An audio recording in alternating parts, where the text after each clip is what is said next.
então, né, o evento O Brasil pela Perspectiva Indígena, Histórias Não Contadas. E eu gostaria de convidá-los, né, desde já, a uma reflexão. Como falar em histórias não contadas quando tratamos de povos cuja sabedoria secular e milenar vive na oralidade? O conhecimento verdadeiro habita a fala, a escuta e a memória coletiva.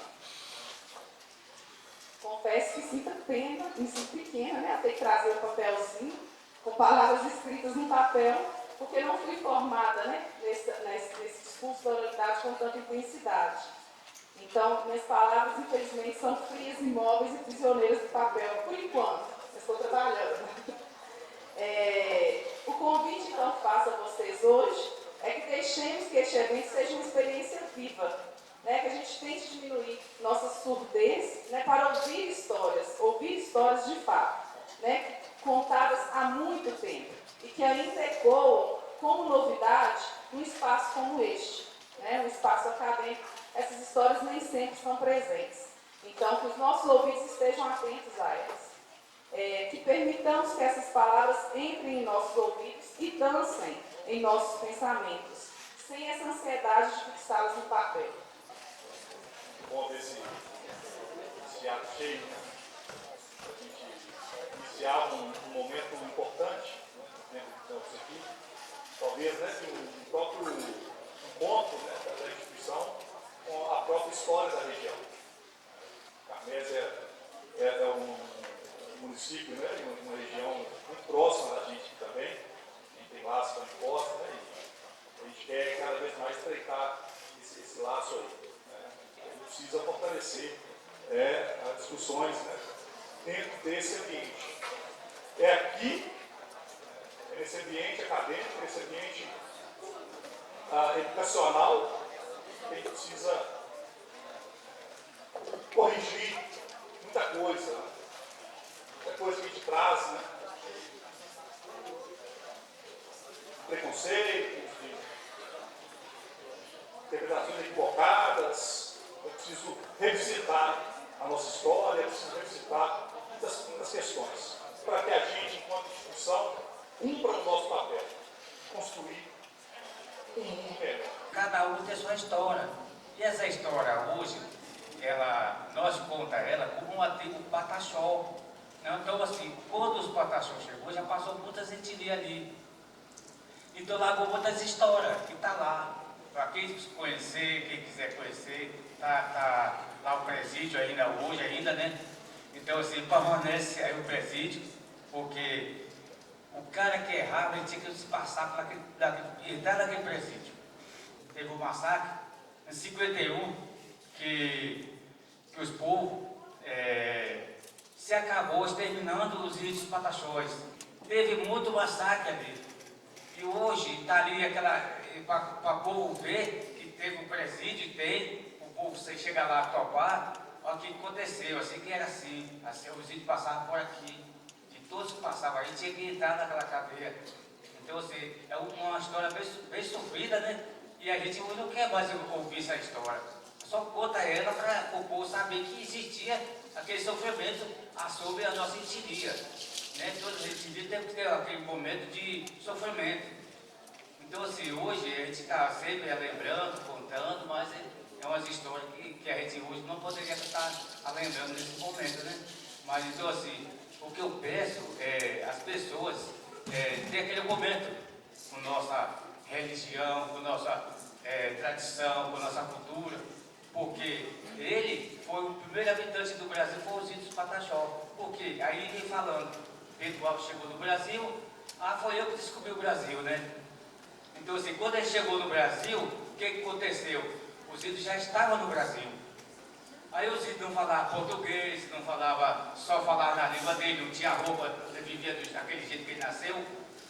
Aí ele vai ver assim, eu cheguei no 19 de abril, é dia do índio, certo? Isso aí ele contou, uma coisa que quase quando ele chegou aqui no dia 19 de abril, os índios já estavam lá. Aí ele falou assim, 19 de abril é dia do índio, dia 19 de abril. Aí todo mundo comemora 19 de abril nesse dia. Mas não é todo dia, é dia do índio, gente. É igual vocês, professores aqui. todo dia não tem um dia do professor? Você vai comemorar só aquele dia? Não, ué, é todo dia seus dias. Eu concordo com vocês e concordo comigo também. Porque o cara botou lá no livro, todo mundo leu e entendeu que 19 de abril é dia do índio. Está enganado, ele botou muito enganado essa parte aí, sabe? Mas quando ele chegou no Brasil, a gente já estava. O que aconteceu? Tudo que nós tínhamos no nosso Brasil antes, hoje já não temos mais. Vocês não vê mais aquele pau-brasil que fala, né? Não vê mais aquelas. Hoje está vendo aí as minerações sujando nossos rios. O que está acontecendo? Quem que vai resolver o problema? Ninguém, né? Então, assim, então não vê esse problema, mas é nosso Brasil. Então é isso aí que é a nossa história, é isso aí que eu vou deixar para vocês o recado. Muito obrigado. Os Pancarunas estão distribuídos em 3 estados do Brasil: Minas Gerais, próximo aos Pataxó, Tocantins e São Paulo. A gente tem uma expressão própria, um termo que a gente usa muito, que a gente chama tronco velho, como a sede, que seria os Pancararus de Pernambuco, e as pontas de rama, que elas se dispersam pelo Brasil. Os Pancararu, na verdade, é uma formação de povos ajuntados numa única região pelos movimentos messiânicos da época. Pelos padres jesuítas, por conta dessas disputas territoriais, pegaram os Pancararu e colocaram num local chamado Aldeamento Brejo dos Padres. Despertou esse interesse através de projetos que fez eu buscar, digamos, as minhas origens, e a partir daí eu fui compreendendo toda essa relação que a gente tem, que a gente deixa. Por estar vivenciando na comunidade, a gente não dá tanta importância, e que deve dar importância, isso é importante, para poder manter essas histórias, né? E elas são contadas diariamente. A gente que, pelo ritmo que a gente leva na comunidade, e por estar vivendo a cultura viva, digamos assim, a gente não guarda essas referências, que são importantes para a gente compreender como um cosmo. Dentro da universidade, na graduação, eu fiz o projeto Pontas de Rama e Tronco Velho Pancararu para poder compreender um pouco essa dispersão dos Pancararu, tanto no Nordeste como no Brasil como um todo, esses movimentos. E no mestrado, eu entrei num projeto chamado, que é o segundo tema que eu vou entrar agora, num projeto chamado Os Brasis e Suas Memórias, os indígenas na formação nacional. É importante que, nessa pesquisa em si, eu busco troncos específicos dos Pancararu, que nem muitos não sabiam de suas próprias histórias, das próprias relações, como se formou os Pancararu. Então, é uma história não contada pelos próprios Pancararu. E eu, como pesquisador, tive essa curiosidade, eu aprendi muito mais durante o mestrado, que foram 3 mulheres chamadas Três Marias, que formaram o povo Pancararu por movimentos diaspóricos e messiânicos. E é importante, como essa história das biografias de indígenas, elas são apagadas da história do Brasil. É como se houvesse... Bom, existe um apagamento da história dos povos indígenas no Brasil.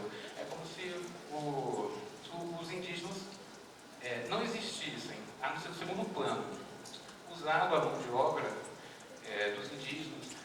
E é curioso também pensar que foram os indígenas que desbravaram não é que desbravaram, mas abriram, mostraram os caminhos, porque conheciam as regiões. E os colonos se aproveitaram muito disso. E a gente percebeu que essas Marias também faziam muito isso na época. Por tantas questões colocadas do messianismo, a gente tem o padre Cícero também que teve uma forte influência, e como essas mulheres se agarravam à religião não indígena apenas, porque se elas falassem, então se elas praticassem os rituais naquela época, elas eram perseguidas. Então, as missões dos católicos, a missão católica catequista, ela foi importante também para poder organizar o movimento na região de São Francisco. E essas Marias, elas tinham uma conexão importante, tanto com o sagrado, que a gente chama de ciência Pancararu, e conseguiram adaptar também essas questões dos do catolicismo, porque a igreja também entrou muito forte nas comunidades indígenas naquela época e tinha esse apagamento da própria história dos Pucararões. As mulheres, com a relação com os encantados, conseguiram manter. E esse projeto possibilitou isso, o projeto dos Brasil e Suas Memórias, possibilitou a gente fazer essa compreensão que até então a gente desconhecia. A gente só, no meu caso, eu sabia que eu vivia numa comunidade indígena, praticava os rituais, mas não sabia como tinha se formado. E a gente pode estender essas questões para o Brasil como um todo, porque teve várias lideranças indígenas que conseguiram e foram importantes na formação do Brasil. Pegar os indígenas da região e colocar numa aldeia era uma forma de concentração. Essa era uma forma também de ter a tutela do Estado, o controle das comunidades indígenas, e até sufocar as comunidades indígenas era uma estratégia naquela época, isso no início do século XX. E a partir da década de 70 e 80, começou a ter os primeiros movimentos nacionais indígenas, e isso organizado pelo CIMI. Instituições indigenistas foram importantes para poder formar esse movimento indígena no Brasil, para poder ir contra essa contracorrente. Porque até então a coloração, pelo menos para a USP, para a FUNAI, era justamente isso. Falar, o indígena saiu da aldeia, ele deixa de ser indígena. Então aquele, na década de 70, que foi para a cidade, não conseguiria mais voltar às suas origens. Foi na década de 70, nesse meio, que eles conseguiram criar o UNI, União Nacional dos Indígenas, que era um movimento contra a ditadura. Então, a tentativa da ditadura formar os indígenas para criar dissensão nas comunidades foi por água abaixo, foi totalmente o contrário. Começou a se formar um movimento indígena forte a partir dali para ir contra a ditadura e na luta por território. Porque até então, a demarcação, só demarcavam, e isso era um processo bem demorado. E esse movimento é um reflexo do que causava naquela época, das perseguições. E para poder contar essa nova história para a minha geração, porque até então eu mesmo não conhecia essa história. Eu nunca estive em uma mesa para discutir história do Brasil aonde tivessem povos tradicionais junto comigo. Eu nunca tive. De novo, eu entrei na universidade em 1999 e agora já entrando na minha fala, que ela tem uma conexão com as duas falas pregressas, mas principalmente com a do Bartolomeu, no sentido da memória e do apagamento, né? Porque quando a gente fala de memória, gente, eu falo muito isso em sala de aula, a memória, ela é um agente político. O ato de lembrar, porque quando a gente fala memória, a gente trabalha muito naquela questão da lembrança, tipo, o que eu fiz ontem, o que eu fiz antes. E memória não é só isso. Memória é como a gente se lembra das coisas. Por que eu estou falando isso? Isso, gente, é proposital. Isso não é um esquecimento ou até uma falha, vamos dizer assim, de vocês. Na verdade, isso é um projeto brasileiro, o esquecimento e o apagamento das memórias e das histórias dos povos, não só dos povos tradicionais, mas é que o nosso tema hoje são os povos tradicionais. Isso é uma política nacional. Se no início do século XX não se conseguiu o branqueamento da população, que foi uma política do Estado, o branqueamento da mentalidade da população continua até hoje. Né? A ideia daquela questão, né, ainda europeia, saberes europeus e assim por diante. Então, a memória é um ato muito forte. Por quê? Porque lembrar é fundamental. Lembrar desses momentos é fundamental. E perceber, como eles bem exemplaram, que existem outras narrativas do nosso país e, de certa forma, do nosso continente, né? O nosso continente tem o nome de um europeu. Sempre lembrando disso, né? Por causa de Américo Vespuccio, que a gente virou América. Aí você, quando eu falo de colonização das mentalidades, aí a gente já começa a perceber. E a ideia de eventos como esse é justamente de buscar quebrar esse preconceito.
fazer. Isso que nós estamos fazendo aqui hoje é algo que pode ser feito. Estudar a cultura deles é fundamental para a gente começar esse trabalho. Mas, óbvio, também precisa de força política, de vontade do Estado, de muita coisa. Eu sou o cacique Solim, e sou da aldeia Canamirrai, do município de Carmés, na Minas Gerais. Eu estou muito feliz, honrado de estar aqui com vocês hoje. Hoje a nossa causa é uma causa muito importante. Assim, uma faculdade dessa. Ela nunca viu uma história de nós pataxós. Nós pataxós fomos os primeiros habitantes que saíram do Brasil. Foi descoberta por os pataxós por nós. Nós somos tudo da Bahia, mas nós temos a honra de morar aqui em Minas Gerais. Nós já consideramos muitos os novos como o índio mineiro. A minha história, ela é uma história muito grande e ela não poderia se acabar e nem cair e deixar exterminar, porque nós hoje temos uma escola lá dentro da aldeia, chama escola, ela é do Estado, mas só que chama escola diferenciada. Mas diferenciada por quê? Muita gente fala, né? Mas eu vou falar para ele o que significa a escola diferenciada. Por quê? Que aqui você passa português, matemática, ciência, enfim, é isso?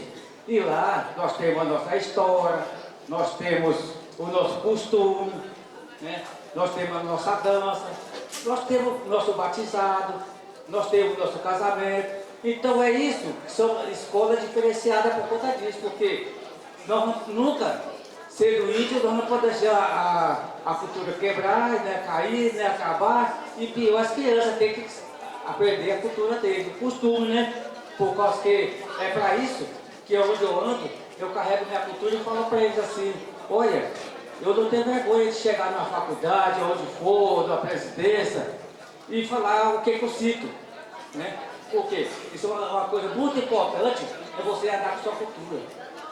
Então, por que nós estamos aqui hoje? Nós estamos aqui honrados com o convite para estar aqui hoje, falando para você o que significa o índio pataxó, o que significa a história, para que dança, porque o que é isso? Muitos pensam isso, E gente já me falaram, mas eu sempre falo, eu não estou sozinho, eu estou com a minha cultura. E essa cultura minha é uma cultura muito ricosa, muito rica, porque eu nunca poderia deixar ela cair, nem acabar. Porque então é por isso que eu tenho honrado no nome de cacique em Minas Gerais, porque a gente tem que divulgar o que nós temos. É a nossa cultura, onde nós andamos, nós carregamos ela. Poder representar, mostrar para o povo. Vocês vão ver um pouco da nossa cultura, um pouco do nosso costume.